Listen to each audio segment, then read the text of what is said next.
to the heart of the story, we had to get to the heart of the jungle. Here, in the remote Salamanca highlands of northern Panama, just miles from where Kris and Lisanne were last seen. We're retracing their footsteps, we're following the deadly path that claimed their lives. We came here to investigate 2 tragic deaths, but what we found is a mystery far stranger than anything we'd ever imagined. We've uncovered a string of other related murders, corrupt government officials, and a town terrified to speak out about what really happened and who's responsible. Wish I could stay away from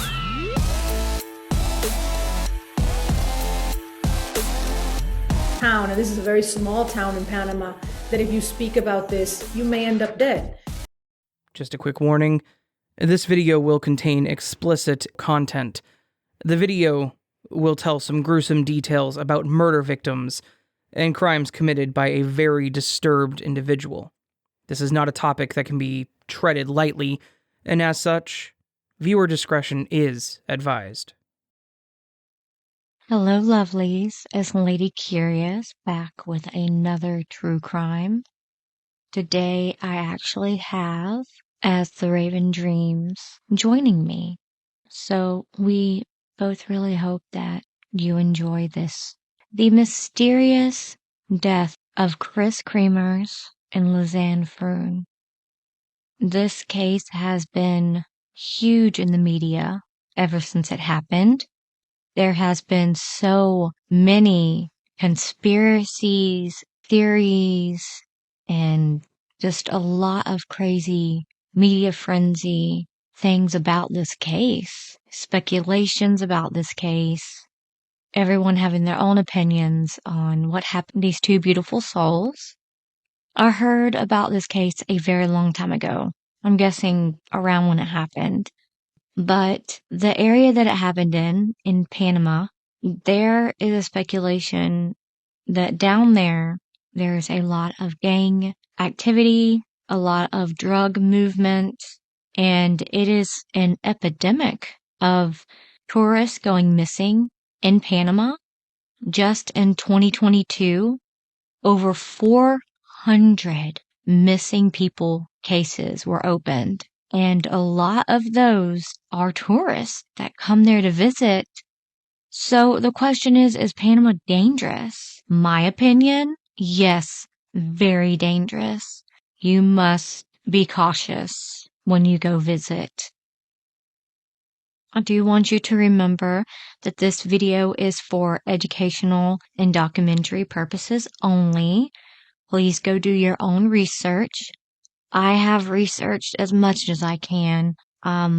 There is only so much that is complete fact, but then, like I said, there is so much that is speculation and theories. And if I actually went down the rabbit hole on each of these theories, this video would never end. So we have outlined the ones that are most popular theories about what happened. I have my own opinion about what happened, even though my opinion is this is probably what happened to the girls. I don't know exactly, but I will say this, that they were murdered. It was not an accident. Panama officials have tried to cover this up. You know, they don't want people to stop coming to visit because it brings in money. But when a lot of people are going missing like that, the truth is so blinding that you can't cover it up. It's just out there for everyone to see, and you just look really dumb lying about it. Now, there are a lot of people that have gone missing. I have a couple names here. I've tried to look up people that have gone missing in the same area that Kris and Lisanne did. The media and the internet is so saturated with Kris and Lisanne's disappearance that you would have to dig and dig and dig to find each person's name that has gone missing around the same time that these girls did in that same little town, that you can't really find the information that I wanted to find about other people that have gone missing. Every single thing that popped up was about Kris and Lisanne. Now, this is a background. Kris Kremers was 21 and Lisanne Froon was 22. They both grew up in the Netherlands. Now, Kris was described as open and creative and very responsible. And Lisanne was described as inspiring and optimistic and intelligent. And Lisanne was a passionate volleyball player. And Kris had just completed her studies in cultural social education, specializing in art education at the University of Utrecht. Froon had graduated with a degree in applied psychology from Duvingen. The two women from Amsterdam in the Netherlands met whilst working at the Kleinen Hop restaurant in Amsterdam, and they both rented rooms in the same student house.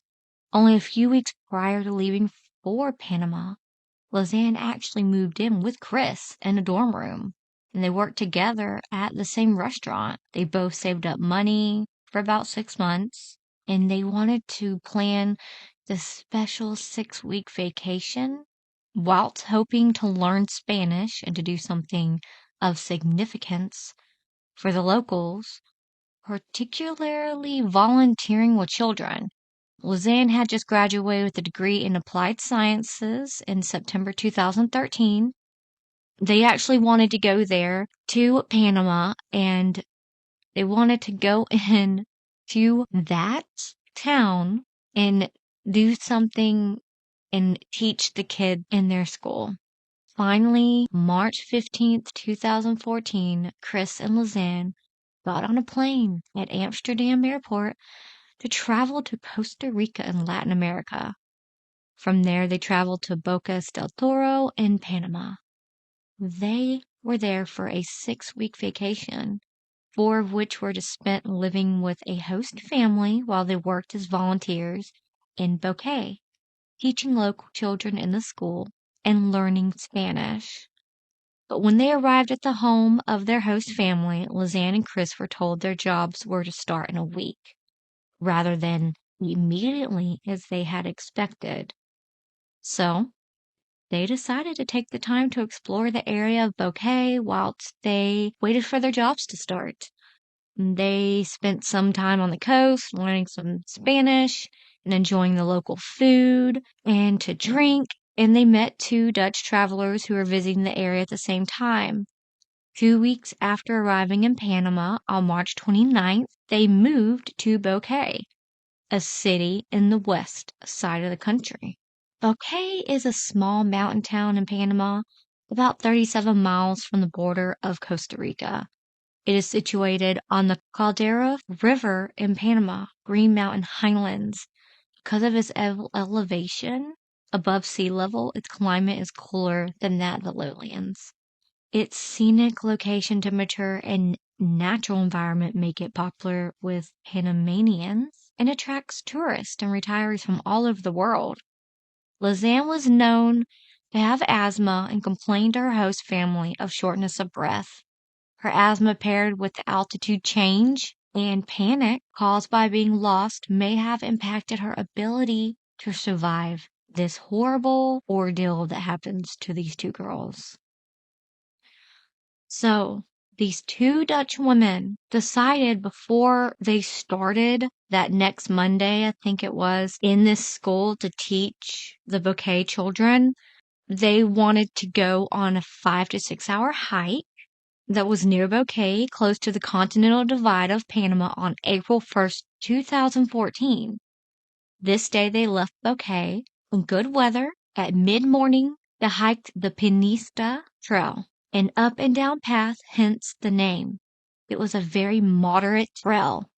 They planned to hike to the summit around 8 miles from city, and a taxi supposedly dropped them off at the start of the trail, allegedly. According to the driver, it was mid-afternoon, but the evidence from the lady's camera suggested it was around 11 a.m.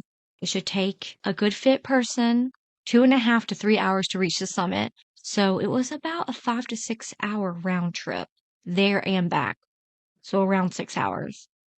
They had posted on Facebook about going to explore the area and meeting up with fellow Dutch travelers for brunch that morning. They took with them a dog from the village and set out. They set out on the walk with light clothing, tank tops and shorts, together with a light backpack containing their passports, water bottles, a Canon PowerShot digital camera, some money, it was around $80, and their cell phones, an iPhone and a Samsung Galaxy. The area beyond the trail is very rugged, steep, and dangerous. Like I said, a moderate hike, particularly during the April and October wet seasons, where areas become treacherous and even the indigenous Nagobe tribe tread warily. And this is a tribe that has a village kind of right in the middle, in between the start of the trail and the end of the trail. The trail runs into the province of Boca del Toro, crossing steep river gorges up to 70 feet deep, which need to be crossed using cable bridges. Kris and Lisanne reached the summit around 1 p.m., and it seems for some reason they decided to carry on beyond the normal trail.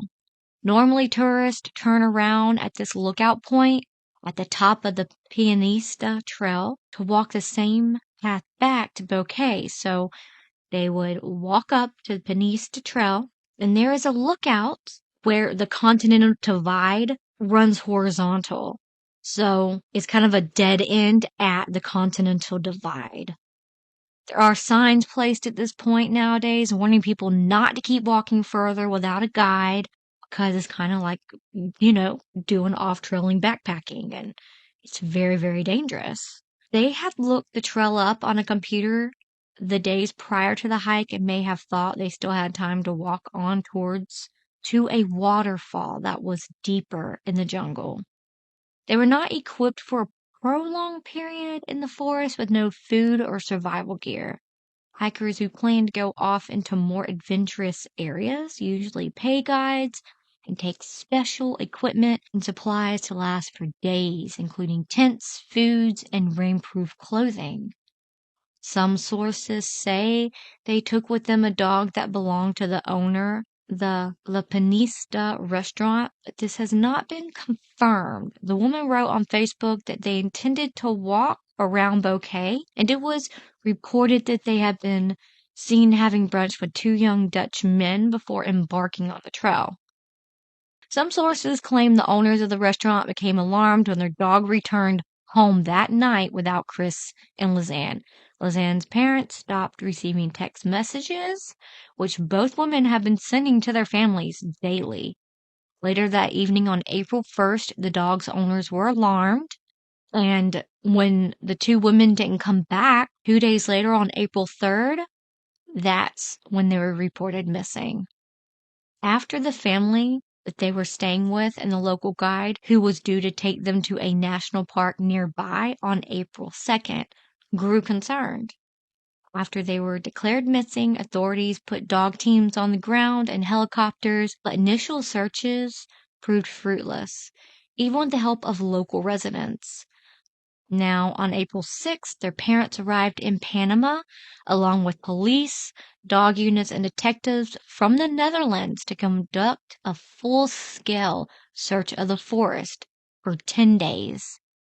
The parents offered a $30,000 reward for any information leading to the whereabouts of Kris and Lisanne.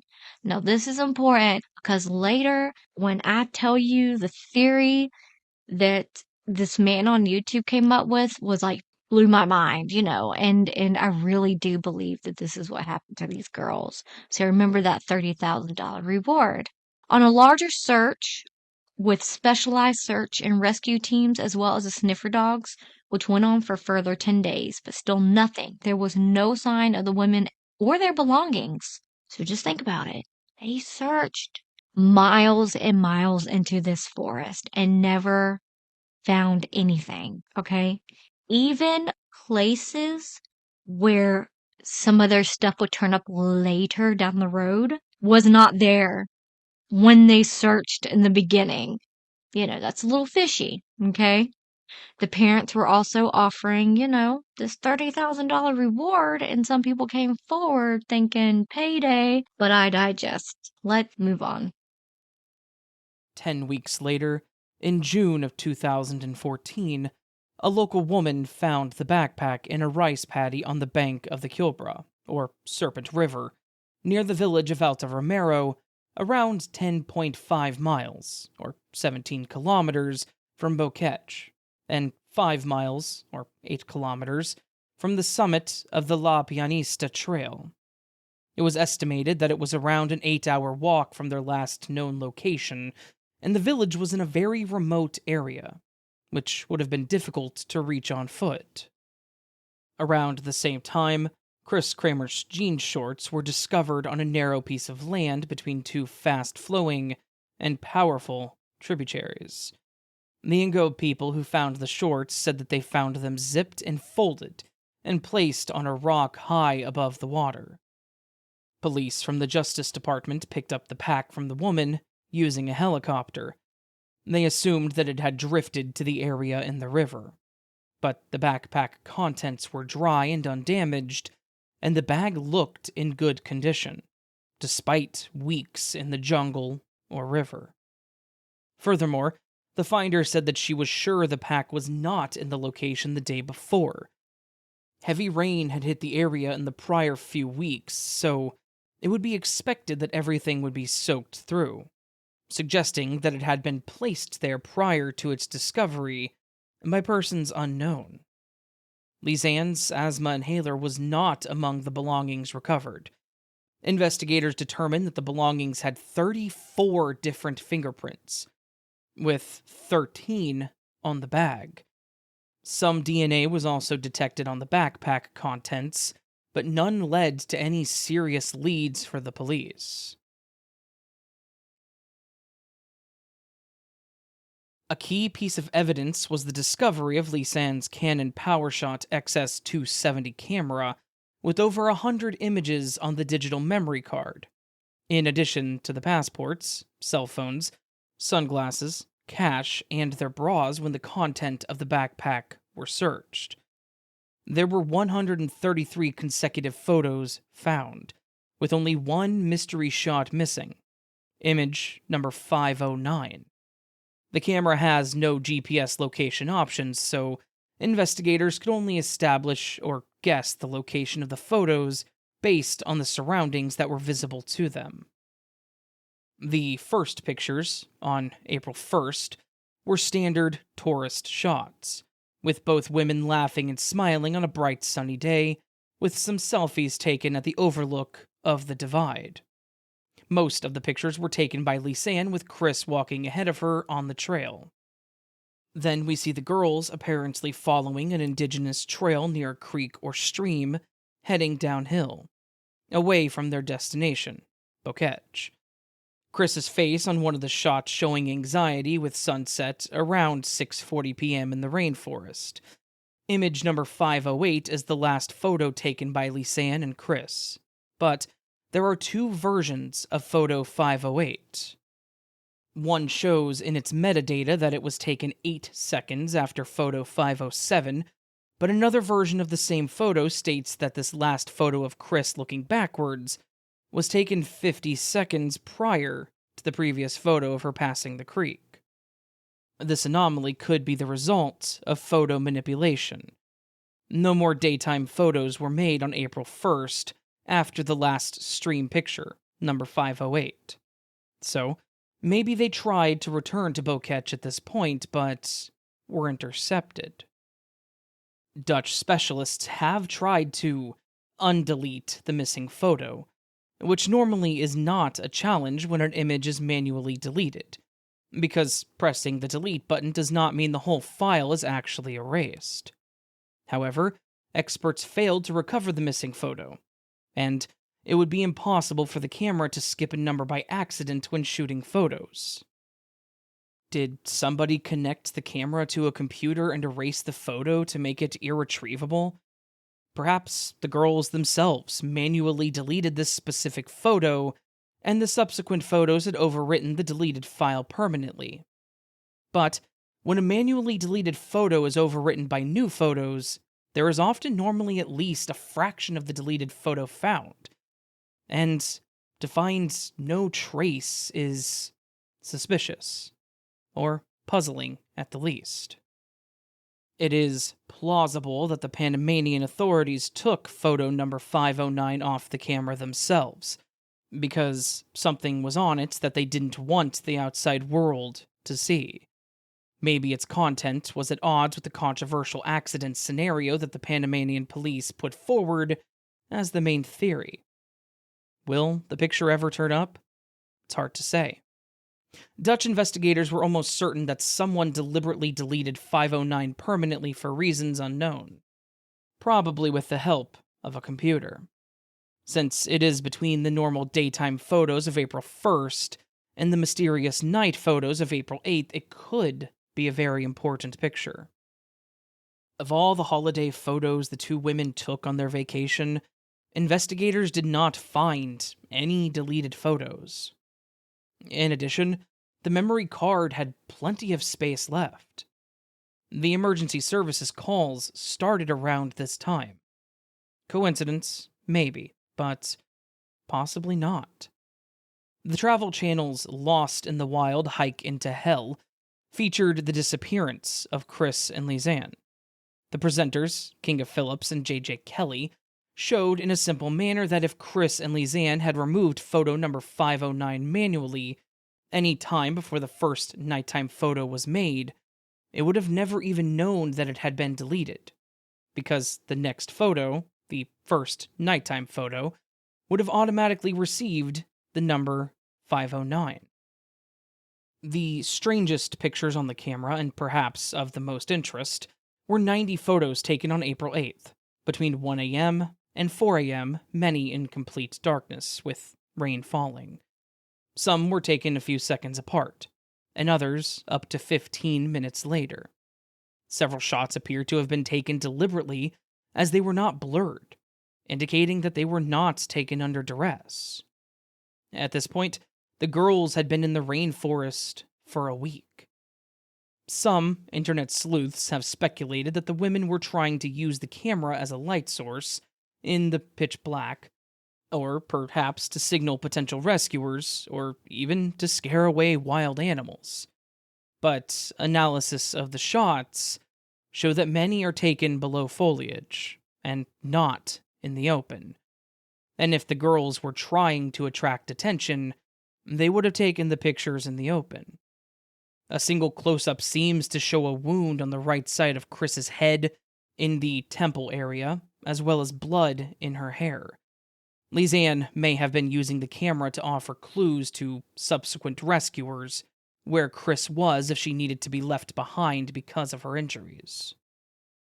Some of the shots appear to be oriented upwards, whilst others show ravines and gorges, and even man-made structures, most likely to be a cable bridge. These bridges are very dangerous, especially in the rain. One photo seems to show a bridge 3 miles from Bokech on the western bank of a tributary that forms the headwaters of the Culebra River.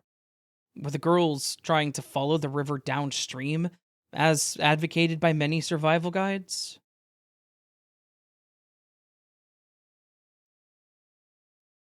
Analysis of the call records of the iPhone owned by Kris showed her trying to reach an emergency services number in the Netherlands at 16:39 on the day that they went missing, April 1st, using the Dutch emergency number 112.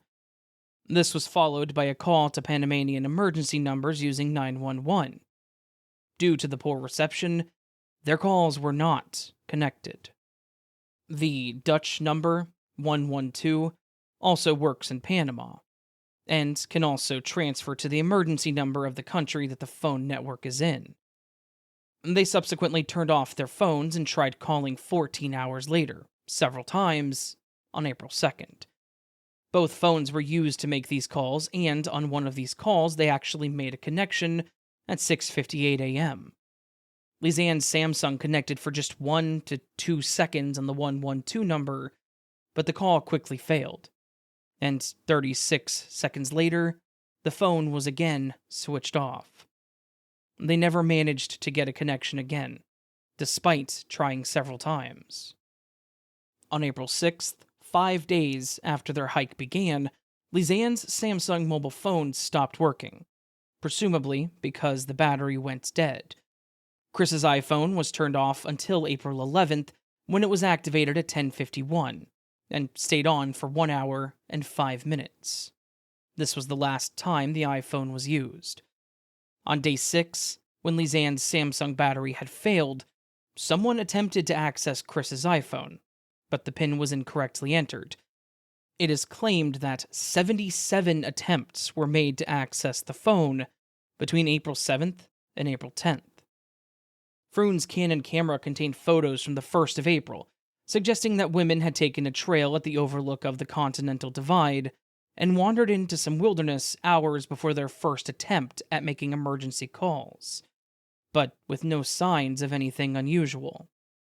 On the 8th of April, 90 flash photos were taken between 1 a.m. and 4 a.m., apparently deep in the jungle and in near complete darkness. A few photos show that they were possibly near a river or a ravine. Some show a twig with plastic bags on top of a rock. Another shows what looks like a backpack strap and a mirror on another rock. And another shows the back of Kremer's head.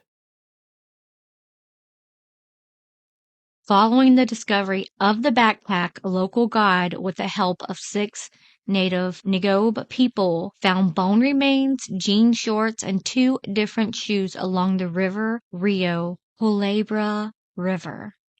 Shortly before June 19th, 2014, the jean shorts were found 14 hours of walking distance from the backpack on top of a rock on the opposite bank of the river, at least 8 walking hours away from Bouquet.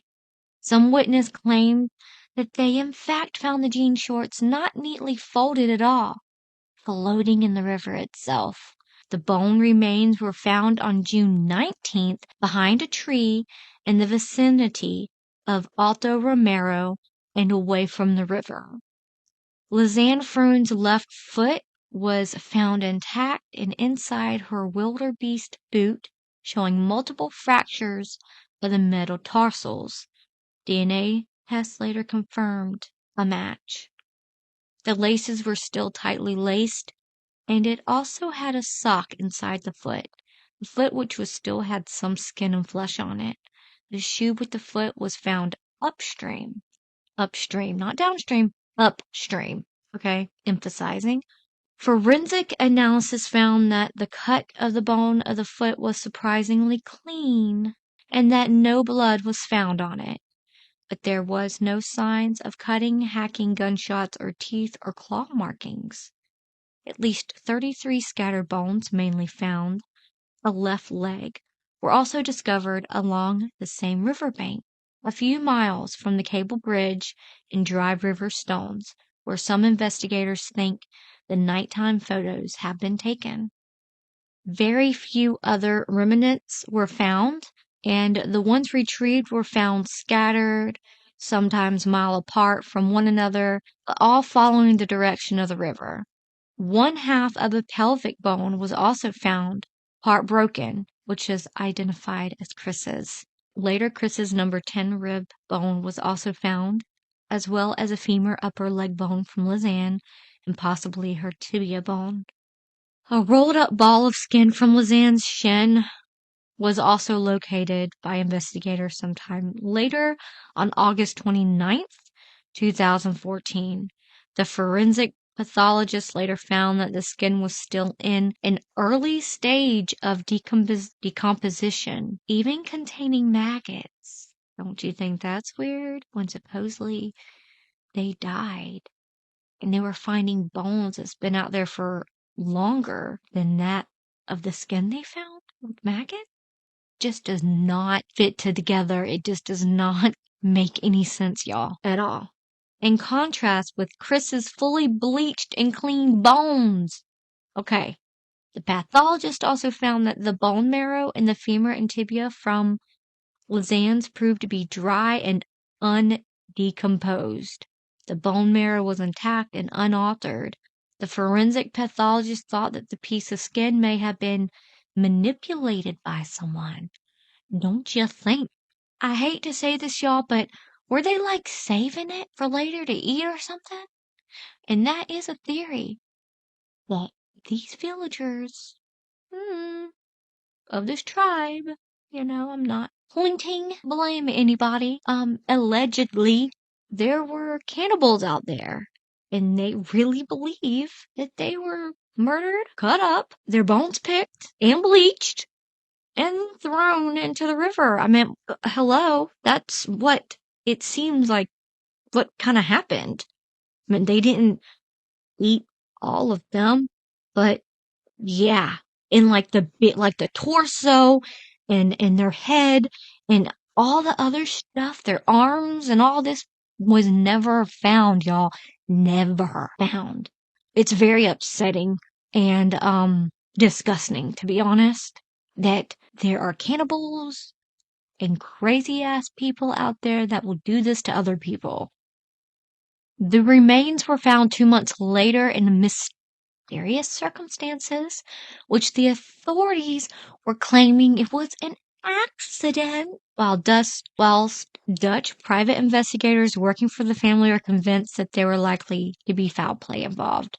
Certainly the Panamanian authorities' explanation had many holes in their theory that the two women had fallen off the cable monkey bridge across a river and were washed away. They're like, oh, yeah, that's what happened. They were walking across the monkey bridge, and oopsie, they fell into the river and hit their head or whatever, and they were washed away. First off, that does not explain their cut up bones. If they fell into the river, you would see a fully intact skeleton, not bleached and cut up bones scattered all over the place. Yeah, the Panama government, y'all it's not adding up, y'all. It's just not. No one's taking your bullshit. No one's taking it. Okay, with disturbing photographic evidence of their last days, including the mysterious missing picture number 509, and plenty of unanswered questions, there have been many theories that have raged across the internet forums in the years since their tragic deaths. But for now, the case continues to raise questions, despite its official conclusions. Discovery of the backpack led to new searches along the Collab River. Kris's denim shorts were found on top of a rock opposite the bank of the tributary, a few miles away from where Lisanne's backpack had been discovered. A rumor claimed that the shorts were found zipped and neatly folded, but pictures of the shorts published in 2021 disproved this information. And also, first off, if they slipped and fell and hit some rocks, why the fuck? Why the fuck were their clothes taken off of them? That doesn't make sense. Because I'm sure that if that happened, that accident supposedly happened, that it would be shorts zipped and buttoned around skeleton. Hello? That is common sense. Anywho, I'm getting all worked up. I'm so sorry, y'all. It really pisses me off. 2 months later, closer to where the backpack was discovered, a pelvis and boot with a foot inside were found.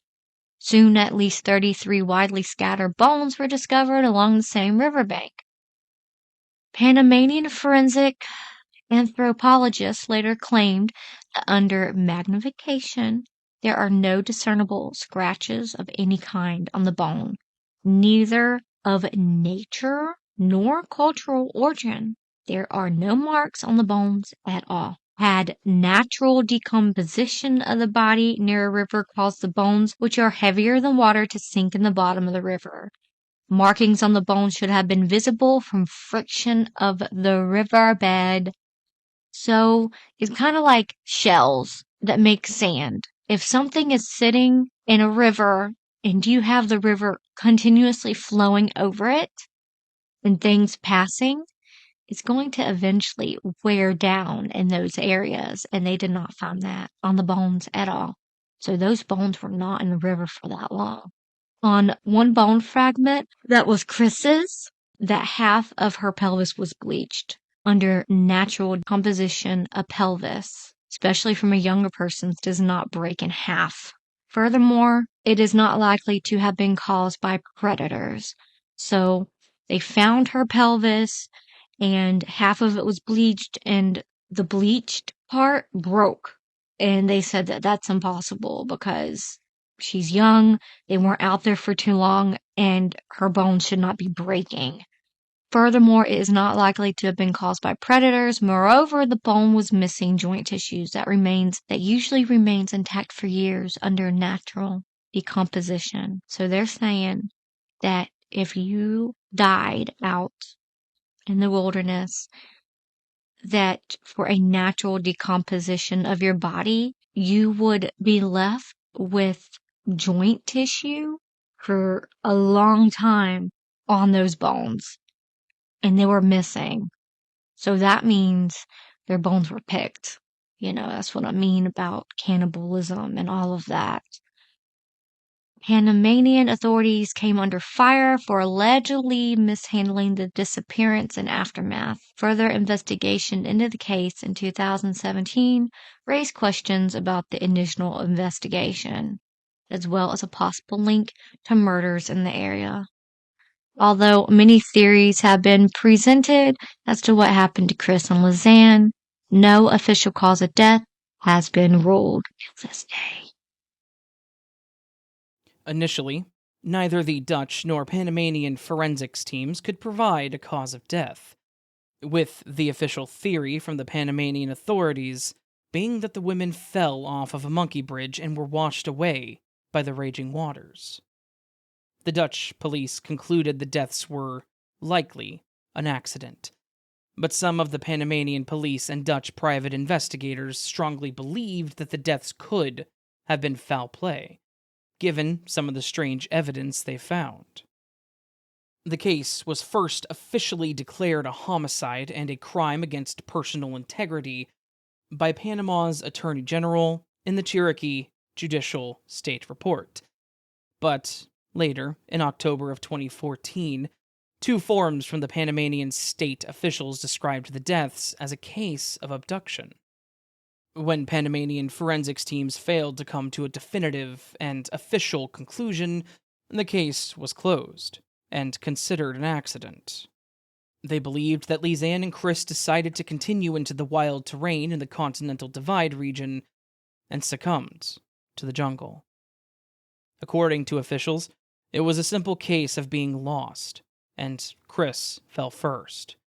Lisanne tended to her and then photographed her remains in the dark and continued until she also fell, broke her ankle and foot, perhaps fell into the river, and eventually died from exhaustion, hunger, and the elements.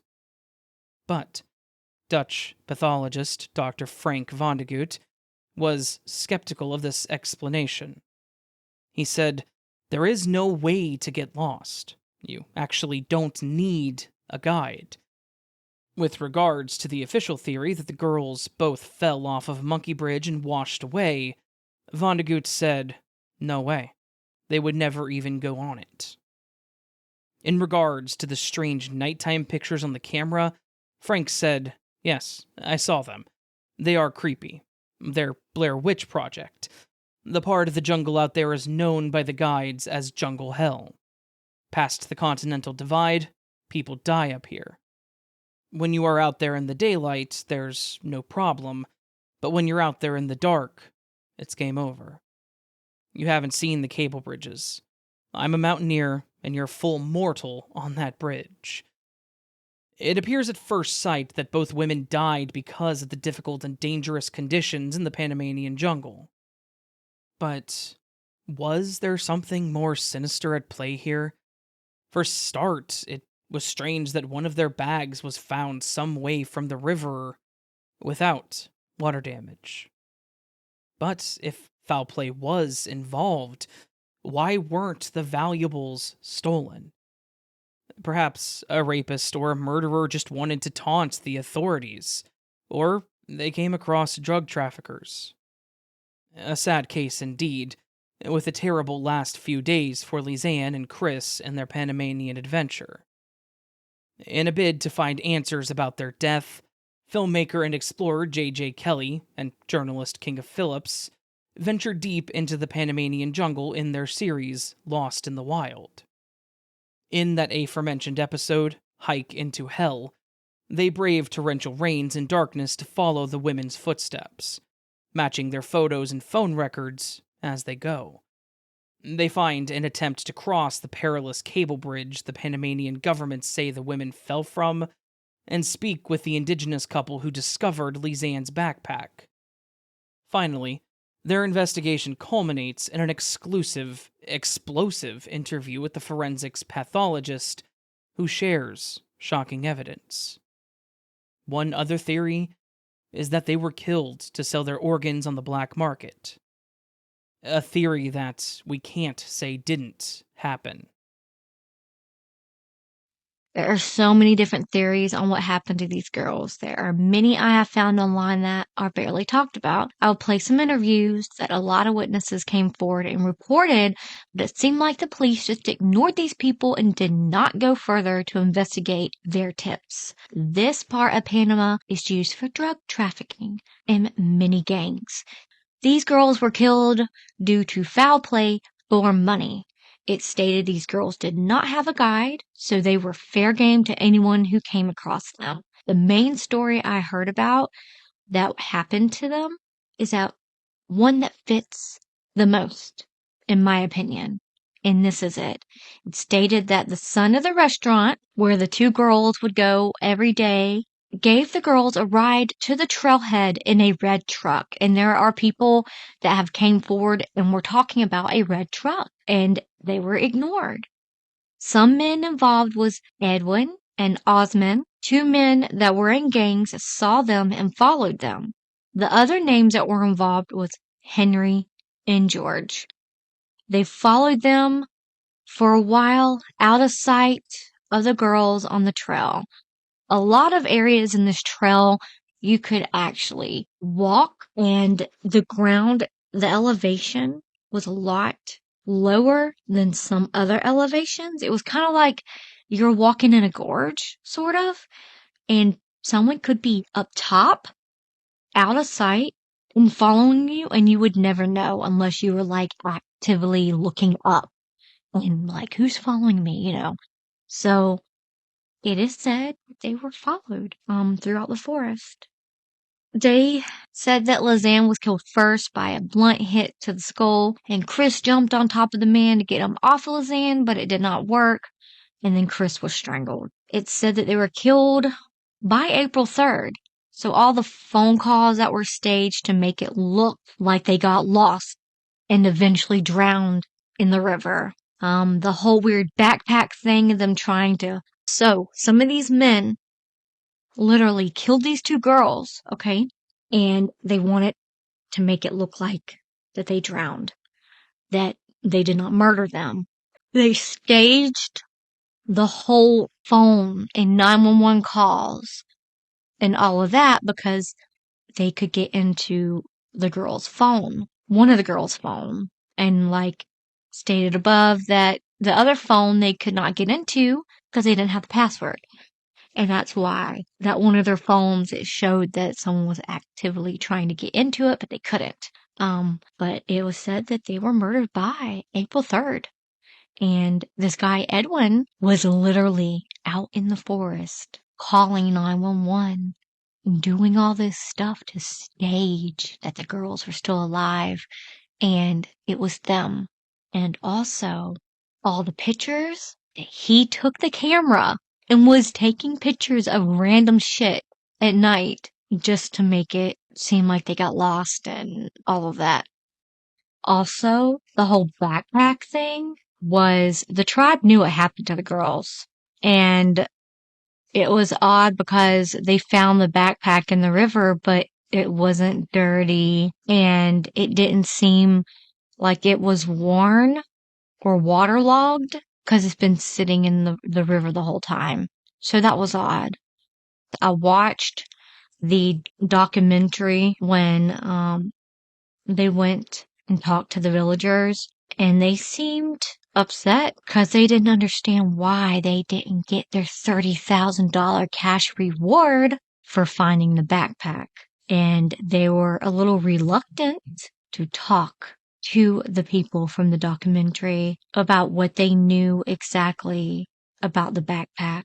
It's because I think these people did something to those girls, or that gang member did something to the girls. And a lot of people were covering this up.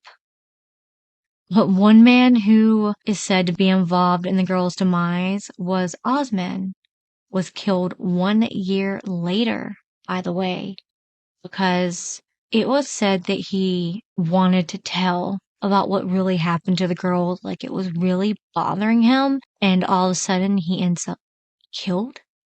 I mean, that's a little fishy. Were they worried that he was going to go and rat them out or something? I think he was killed, so he wouldn't say a word. The people who did this to these girls thought the media and the parents would just go away, but they didn't. And I think that's why they planted the girls' remains along the river.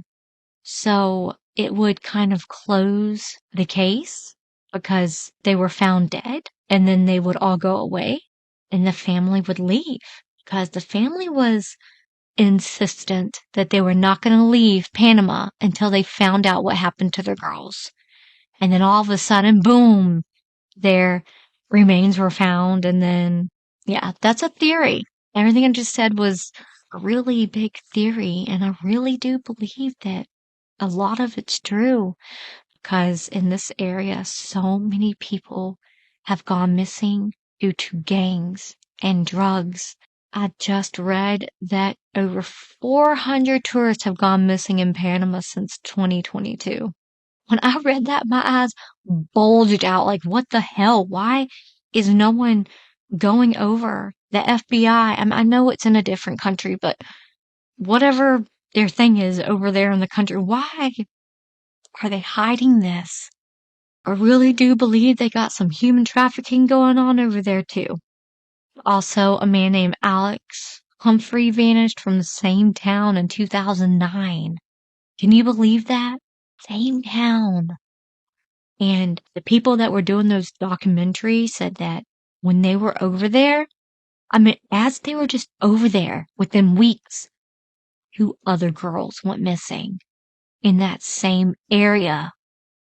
It's just a huge thing going on. Also, Yvonne Baldelli vanished in 2011. She was from California. She actually went over there to Panama with her boyfriend, and all of a sudden she's not there no more. And it's speculation she was trafficked and sold, I'm guessing. But she was never seen again. Also, in Panama, there's no names affiliated with this. I guess the media wanted to protect them. But there was like 13 young adults that went over there, and they were, near the river. They were having a huge vacation, and all of a sudden they find 7 young adults that were murdered. The ones that survived said that they were held captive for a while and they escaped captivity, but they did find the other 7 dead. I think it was 4 female and 3 men that were passed away. I wish I'd known their names, but I don't, unfortunately. I tried to look it up, but it just wasn't there. And it's women that don't get a tweet sent about them. It's women that don't get the media attention because they're indigenous, because they're local, because they're black and brown. And, while we were there, two went missing and were later found to have been murdered in cases of femicide. So this is a real epidemic in the region. Of course, all of this information, all of this evidence and lack thereof to some extent, leaves a significant number of unresolved questions. Who erased the data from Lisanne Froon's camera? And why? What happened to picture 509? Why won't the Panamanian national authorities release the girls' full autopsies? Why haven't they followed up on the leads produced by their own forensic examiners, the Cherokee police force, and local reporters? Or launched a thorough investigation into the other unsolved deaths and missing persons cases in the area? Why do we not know whose fingerprints were on the digital cameras in the phones? This information could assist in knowing who made those last phone calls to 911 and 112. The girls had warned other youngsters in Boca del Toro to not venture out alone without a guide, and they were known to be meticulous planners, so why did they themselves decide to go out alone on a wilderness hike? Or were they not alone after all? Why was Blue the dog, who supposedly walked along with them, never seen in any of their photographs? Why didn't the girls turn back after they placed their first emergency call? Since they got into trouble so early in the trip, as evidenced by their emergency calls, how could they have fallen into a river 12 hours away? There are many wooden sheds and small cabins along the river scattered around the terrain where they had ended up. Going by the location where their remains were scattered, why wouldn't they have hidden there if they were truly lost, waiting for rescue teams to come find them? Why has the location of the 90 nighttime photos not been thoroughly investigated? How could they get lost on a one-way easy track in an inhabited world where the natives walk the mountain trails daily with their cattle? 5 of the 90 nighttime photos have turned up with clear landscapes in them, so how is it possible for Dutch forensics to conclude that they were all dark? Why do these photos seem to be being lied about? Why are the other 85 or so nighttime photos so closely guarded? How come nobody could retrieve even a small part of photo 509, despite this being the norm when a photo is manually deleted? How was it possible for them to have switched their phones on so methodically at set times without having a watch or means to know the time in the jungle? Why were there no more photos or even videos made of the girls and by the girls for 8 days and nights after April 1st? Why were there no calls to their parents at home or host families nearby? And why were there no draft messages or other signs of life for their loved ones found? What was the situation with the incorrect cell phone PIN code? And did Lisanne's Samsung phone ever get a correct PIN code entered? Considering that phone only ever tried to call emergency numbers, which can be attempted without entering a PIN code, this information could be critical. If they were lost and panicking, which is inferred by the calling to emergency services, why would they cross 2 big rivers leading further into the wilderness? And during those 11 days, how come nobody found them despite local natives living there? Not to mention the many people using the area behind the Pianista and the legions of searchers. Why have we never been given the exact location where they fell and perished? Why did the prosecutor declare the girls were dragged to their deaths in the rivers when the pathologists say the bones show no signs of abrasions or injury? What was the real reason the taxi driver died? Did Osman Valenzuela die by accident? Or was he murdered? And is it true that he had photos on his phone of girls matching the descriptions of Kris and Lisanne? What made Lisanne's foot break at the ankle, and how come her foot still had flesh on it, while Kris's bone remnants were bleached? Where are all the other remains, aside from the handful of small bones that were found? And why were their remains found so far from the summit of the Pianista Trail and scattered as such? How come the cheap backpack is said to have been floating in a wild river for weeks, but yet the electronics inside had 0 water damage and were in full functioning order, and the cheap sunglasses were in perfect state? Was the backpack planted in its location? The prosecutor calls such insinuations irresponsible and without foundation, but the evidence shows this is a question worth asking. There are so many more questions that could be asked about this case, but information seems scarce, and most of them don't seem to have logical answers. My final thoughts on this is that there are so many theories, but I do know that these two girls were murdered. These two girls' lives were lost for no good reason. They were just there to actually help the bouquet people, there to volunteer, there to have a wonderful life experience, and they were murdered for it. It's fucking depressing. And it's sad. They both had bright futures ahead of them. Their deaths were not by accident. There are too many weird things around this case that it cannot be an accident. And I don't care what the Panama government has to say. I mean, this is just a sad and weird case all around. I really only have one final thought that I would like to add, mostly because it's in a field or skill set of which I actually have personal experience. And that is the photographs and digital forensics of those photographs specifically. As was mentioned, photographs, whenever they're taken with a digital camera or even your cell phone, are imprinted with what is known as metadata. Metadata is the back-end text-based information of your photographs. It tells people who are looking at that information, typically, when the photo was taken, what kind of device it was taken on, things like the zoom level, the ISO level, the shutter speed, sometimes the location. Those date and time stamps on those photos are to the millisecond. They're exact. This data is 100% objective as it's created by a machine, a computer that doesn't have the ability to change things like that or to create it subjectively. It is exact and presented as perfectly cemented and static data.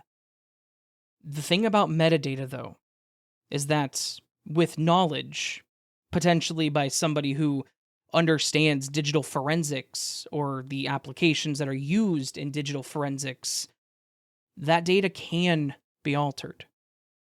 Typically, that data cannot be altered on the device itself. Some exceptions would include things like modern smartphones. However, digital cameras do not typically have the ability to modify that metadata. So, to have data of one of the photos manipulated, the timestamp altered, it tells me something was changed. Now, again, I don't work this case, and my personal knowledge of metadata and things like that comes from my working in the information system security field, but I was not a forensics analyst or specialist in any way, shape, or form. It's just something I learned and know how to do. So, that small detail right there tells me that there is more information to this case than what was put out there. What that means for the overall resolution of the case, I don't know. But it means that somebody did something for some reason. Something was changed. Something was manually modified. And the way I see it, if data like this is modified, it's typically done to cover something up. Again, that's just my personal opinion, but I think that knowing who modified the data and why it was modified is a very important step in finding answers to this case. Some words for both of their families. I'm very sorry for your loss. I know the girls are always with you and are happy with God. I'm a spiritual person and I truly believe that. Please be careful when you are around people you do not know and in a country by yourself. Hire a guide, a legitimate guide, like from a company, to help you, because you go into these places that you don't know, and you don't know the language, and you don't know who the people are, and they're just going to look at you like dumb Americans or, dumb Dutch girls or whatever, or females, and they're going to think, oh, look at these helpless girls, and they're going to take advantage of you.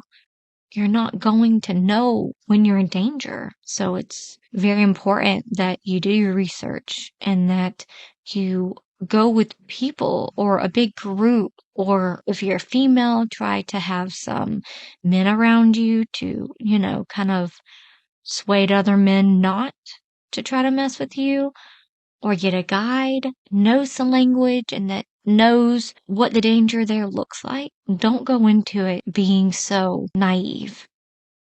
I watched a video about the girls supposedly having journals. It's in Dutch, so I don't know what it says, but supposedly it said that Kris was saying that she made a mistake, that she wished she was home, and that they got in way over their heads with going to a different country, that they had no idea what it was going to be like. But the two girls really wanted to finish their trip and finish what they were set out to do and volunteer, but they could not wait to get home. But that's the only thing I heard. I'm not sure if it's completely true that they had these journals. So take it with a grain of salt. I do have some photos of some journals in my video that were supposedly theirs, but I'm not sure. Thank you for joining us today on this crazy, mysterious case of these two beautiful young ladies. Keep their families in your thoughts. Please go like and subscribe to our channel. Don't forget, please stay safe. If you see something, say something. We love y'all so much. Until next time, stay safe.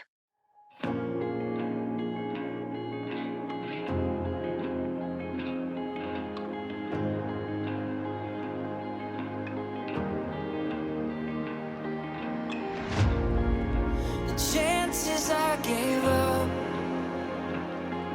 all the wasted time when I was stuck. The pain was all too much, still I'm holding on inside. I'm messed up, I'm toxic, I'm dragging you down. Can you still love me? Can you still love? I'm still here, I'm drowning, I'm lost now without you.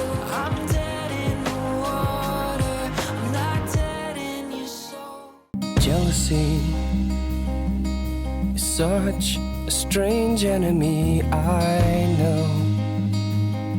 It's all in my head, but I can see it's standing in doorways down the street.